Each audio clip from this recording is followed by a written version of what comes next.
Welcome to the West Wing Week, your guide to everything that's happening at 1600 Pennsylvania Avenue. This week, the President nominated a Secretary of Defense, coded with a group of budding computer scientists, took over as host of the Colbert Report, pushed for comprehensive immigration reform, hosted a summit on high-quality early childhood education, and welcomed this year's Kennedy Center Honorees to the White House.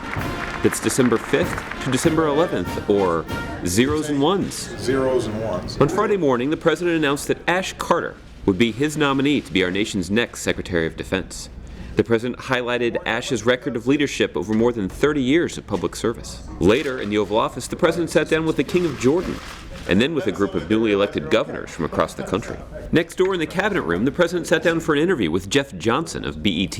Part of the reason I got into politics was to figure out how can I bridge some of those gaps in understanding so that the larger country understands this is not just a black problem or a brown problem, this is an American problem. Sunday night, the President and First Lady hosted a reception for the Kennedy Center Honorees. We caught up with the winners to ask them to reflect on the magnitude of their big night. I have been in the White House before as an average Joe tourist, hoping to get a look at the China that President William Harrison picked out or something like that. Never in one's lifetime did I expect to be honored with these extraordinary artists. Well, I mean, it's very exciting. There's no place like the White House, and having received the Kennedy honors, of course, it just makes it extra special. This is certainly something extremely special. To receive this from the greatest democracy in the world is something that I cherish. The week got off to a royal start on Monday when Prince William dropped by the Oval Office for his first visit.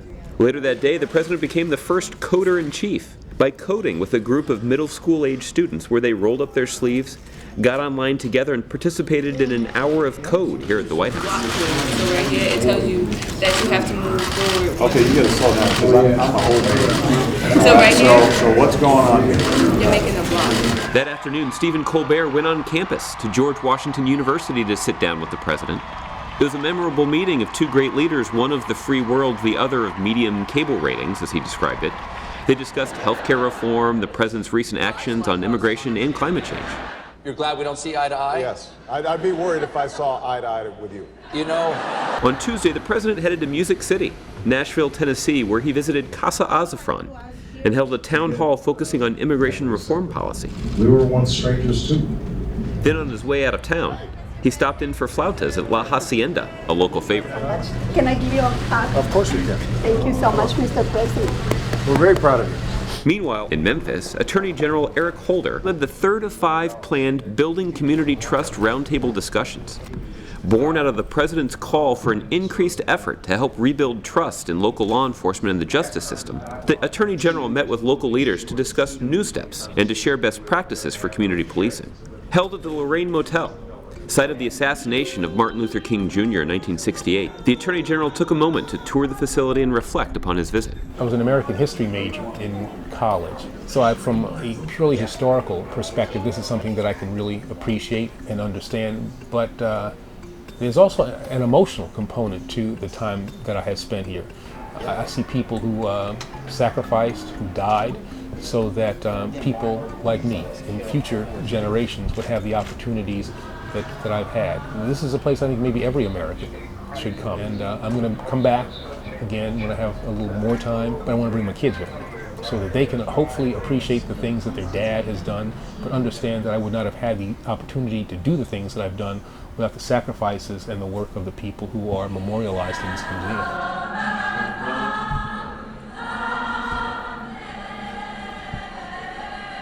Wednesday morning, the President hosted the White House Summit on Early Education, where he announced new efforts to enhance and expand the reach of high-quality preschool programs in high-need communities all across the country. None of us were supposed to. Those of us lucky enough to share in this country's promise now have a responsibility to ensure for all the young people coming behind us who aren't supposed to, that they have those same opportunities. That afternoon, the President and First Lady traveled to Joint Base Anacostia Bowling, where they delivered toys and gifts donated by Executive Office of the President's staff to the Marine Corps Toys for Tots campaign. SpongeBob's greatest hits. Love SpongeBob. T-ball. We'll play T-ball too. Hey, what is that? Symbols.